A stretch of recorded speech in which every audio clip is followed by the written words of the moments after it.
Tally Prime का new version आ चुका है, पता है आपको। उसको आप telesolutions.com में जाके डाउनलोड भी कर सकते हो, उसका एजुकेशनल वर्जन, और अगर चाहो तो आप उसको रेंट पे ले सकते हो, 1 महीने, 3 महीने, 6 महीने और साल भर के लिए। या फिर आप डाउनलोड वाले बटन पर क्लिक करके उसको फ्री में डाउनलोड कर सकते हो, एजुकेशनल वर्जन, जैसा कि मैं पहले बताया था। और इस एजुकेशनल वर्जन में आप 1 तारीख, 2 तारीख और 31 तारीख को, मतलब 1, 2 और 31 की एंट्री कर सकते हो। बाकी दिनों की एंट्री इसमें आप नहीं कर पाओगे। तो नया जो है इसका वर्जन है रिलीज 5.0, ठीक है, इसको आप डाउनलोड कर सकते हो। काम करने के लिए जैसे आप टैली को ओपन करोगे तो सबसे पहले ये स्क्रीन दिखाई देती है। यहाँ पर आपको क्रिएट कंपनी में क्लिक करना है, और कंपनी का नामकरण करते समय आपको ध्यान रखना है कि सारे जो यहाँ पर आप एंट्रीज करने वाले हो वो बहुत सोच समझकर, बिना स्पेलिंग मिस्टेक किए और पूरा भरना है। मैंने यहाँ पर कंपनी का नाम, मेलिंग नेम, एड्रेस लिख लिया है। अब यहाँ से मैं लिख रहा हूँ स्टेट का नाम, कंट्री का नाम और पिन कोड। उसके बाद जो टेलीफोन नंबर है आपके पास वो आपको यहाँ पर लिखना है, ठीक है। उसके बाद फिर यहाँ पर मोबाइल नंबर लिखना है जो आपके पास अवेलेबल हो, fax number, email ID, website का नाम वगैरह सारा लिखने के बाद सबसे इंपॉर्टेंट चीज़ है financial year beginning from. Financial year beginning from जो है यहाँ पर हमेशा 1 अप्रैल का डेट रहेगा। ईयर आप कुछ भी डाल सकते हो, जैसे कि 1 अप्रैल 2020, 1 अप्रैल 2024, ये 1 अप्रैल ही रहेगा।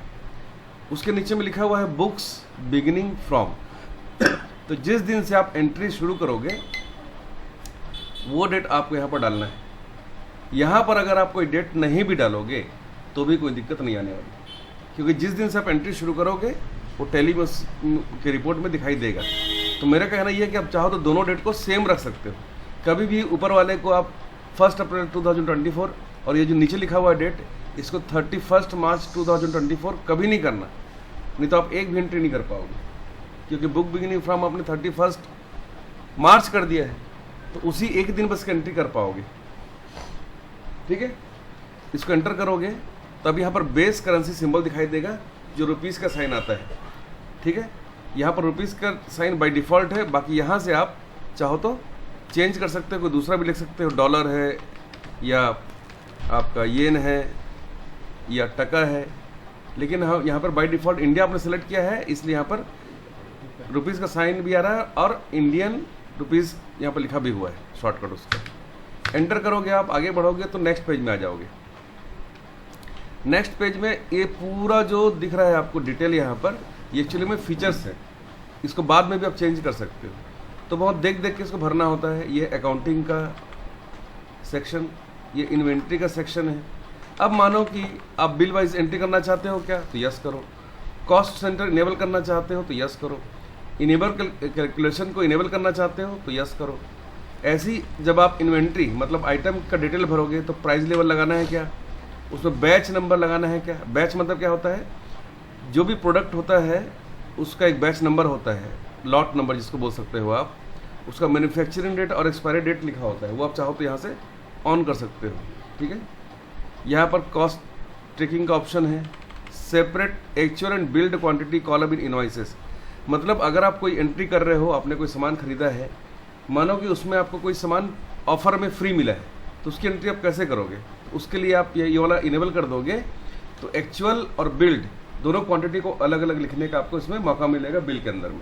मानो कि आपने 100 आइटम खरीदा है और 1 आइटम फ्री है, तो वो इसके अलावा दूसरी जगह एंट्री आप नहीं कर पाओगे इसको इनेबल किए बिना।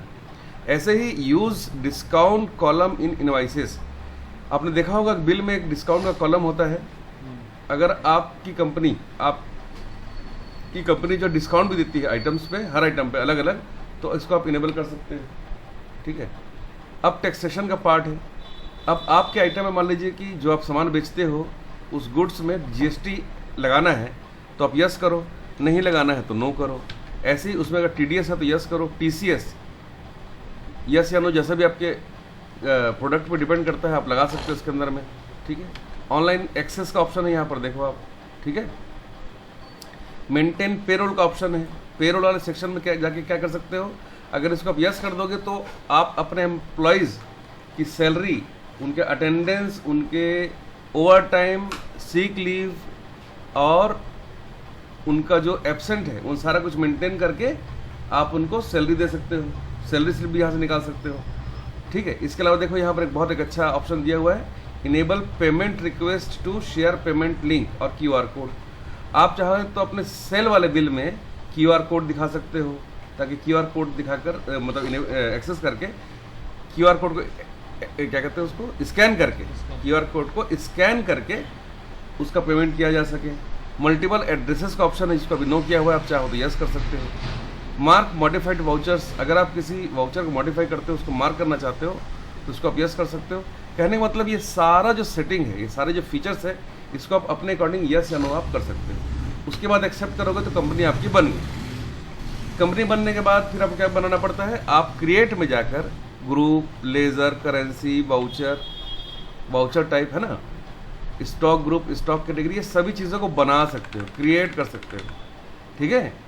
क्रिएट करने के अलावा यहाँ पर शो मोर का ऑप्शन, इसको आप डबल क्लिक करोगे तो कुछ और भी ऑप्शंस यहाँ पर दिखाई देगा आपको, ठीक है ना, जैसे सिनेरियो, बजट, क्रेडिट लिमिट। एक बार आपने बना लिया कोई लेज़र या कोई आइटम या कोई यूनिट, उसको अल्टर करने के लिए, मतलब मॉडिफाई करने के लिए या फिर उसको डिलीट करने के लिए आपको अल्टर वाले ऑप्शन पे आना पड़ेगा। यहाँ से आप किसी भी group, laser, currency, voucher type या किसी भी तरह के डिटेल्स को मॉडिफाई कर सकते हो, ठीक है। जैसे कॉन्ट्रा का मैंने कॉन्ट्रा नाम का एक वाउचर टाइप मैंने लिया है। अब यहाँ पर आप चाहते हो कि ये जो वाउचर की नंबरिंग ये ऑटोमेटिक नहीं होनी चाहिए, मैनुअल होना चाहिए, तो आप मैनुअल लगा दो यहाँ पर, लो, ठीक है। डुप्लीकेट वाउचर नहीं होना चाहिए तो इसको आप यस कर दो, prevent creating duplicate voucher numbers. तो डुप्लीकेट वाउचर इसमें अब नहीं बनाए जा सकते, एक नंबर वाले दो वाउचर नंबर नहीं होंगे, सेम टू सेम नहीं होंगे, सारे यूनिक होंगे। ऐसे बहुत सारे ऑप्शन इसके अंदर में दिए हुए हैं, इसको आप इस तरह से एक्सेप्ट कर सकते हो। प्रिंट वाउचर आफ्टर सेविंग, जैसे कोई वाउचर आपने सेव किया वो तुरंत प्रिंट भी हो जाएगा अगर आप इसको यस कर दोगे तो, क्योंकि बड़े बड़े दुकानों में, बड़ी बड़ी फैक्ट्रीज में इस तरह के ऑप्शन इतना समय नहीं रहता कि वो एक बार देखें फिर वो प्रिंट करें। तो आप बनाते समय उसको चेक करिए, बनाते समय उसको प्रॉपर्ली आप चेक करिए, और जैसे सेव होगा प्रिंट निकल जाएगा, तो ये भी आप कर सकते हो। ऐसे बहुत सारे ऑप्शंस यहाँ पर दिए हुए हैं जिससे आप इसको मॉडिफाई कर सकते हो, और चाहें तो एल्टर में ही जाकर किसी भी तरह के लेज़र को, वाउचर को या फिर करेंसी को, यूनिट को, स्टॉक ग्रुप को आप डिलीट कर सकते हो, बशर्ते उसमें कोई एंट्री नहीं होना चाहिए। अगर आपने किसी लेज़र में या किसी यूनिट में, किसी आइटम में कोई एंट्री कर दी, कोई बिल बना दिया, तो फिर वो डिलीट नहीं होगा। तो पहले आपको बिल डिलीट करना पड़ेगा, तब फिर वो एल्टर में जाकर डिलीट कर सकते हो। अभी तक आपने क्या क्या बनाया है वो देखना चाहते हो क्या आप, तो चार्ट ऑफ अकाउंट में आओ। चार्ट ऑफ अकाउंट्स में जैसे आप एंटर करोगे तो यहाँ पर laser, voucher type, currency, budget, scenario सब लिखा हुआ है। किसी भी एक को एंटर करो और F5 को प्रेस करोगे तो पूरा उसका डिटेल दिखा देगा कि आपने कितने लेज़र यहाँ पर बनाए हैं और किसके अंडर बनाए हैं, ठीक है। तो आप सभी को चेक कर सकते हो। अब आप आ जाओ ट्रांजैक्शन वाले सेक्शन में। अभी हम मास्टर की बात कर रहे थे। वाउचर्स में जाओगे तो सारे वाउचर्स का डिटेल राइट साइड में दिखाई दे रहा है। आपको और वाउचर चाहिए क्या, तो आप F10 को प्रेस कर, 10 को प्रेस करने के बाद यहाँ पर बहुत सारे वाउचर तो दिख रहे हैं। शो इनएक्टिव को क्लिक करोगे तो सारे वाउचर भी दिखाई देंगे जो फिलहाल एक्टिव नहीं है, जैसे कि अटेंडेंस, पेरोल। और यहाँ पर ये जो अटेंडेंस के अंदर आता है पेरोल, ये भी ऑफ है। Sales order, purchase order off है। और इधर आपका रिजेक्शन इन, रिजेक्शन आउट अभी ऑफ है। आप इसको ऑन करना चाहते हो, मतलब इसको इनेबल करना चाहते हो, तो डबल क्लिक करना और उसको यस कर देना, तो ये इनेबल हो जाएगा। देखो इनेबल हो गया होगा। अब जैसे यहाँ पर मैं ये वाले को, अटेंडेंस को इनेबल करना चाहता हूँ, तो 2 बार क्लिक करना, तो अटेंडेंस भी इनेबल हो जाएगा। देखो ये अटेंडेंस इनेबल हो गया होगा। अभी यहाँ पर देखो दिख रहा है, यहाँ पर इनेबल हो गया। इस तरीके से इसको आप यूज़ भी कर सकते हो। इस तरह से आप जो वाउचर्स जितने यहाँ पर दिखाई दे रहे हैं, बाकी वाउचर्स को भी आप इनेबल कर सकते हो, ठीक है। अब आप एंट्री करना शुरू करो। अब मैं कॉन्ट्रा में गया तो देख रहा हूँ यहाँ पर कॉन्ट्रा वाले वाउचर में DRCR दिखाई दे रहा है। मुझे ये नहीं चाहिए, मैं सिंगल एंट्री मोड में काम करना चाहता हूँ। तो आप कीबोर्ड से कंट्रोल और H को प्रेस करना। कंट्रोल और H को प्रेस करोगे या राइट साइड से चेंज मोड को क्लिक करोगे, एक ही मतलब है। अब यहाँ से सिंगल एंट्री में आ जाओ तो ये इस तरीके से दिखाई देगा, पहले अकाउंट और नीचे में उसका पर्टिकुलर। फिर कंट्रोल एच को प्रेस करके डबल एंट्री लोगे तो डीआर और सीआर दिखाई देगा।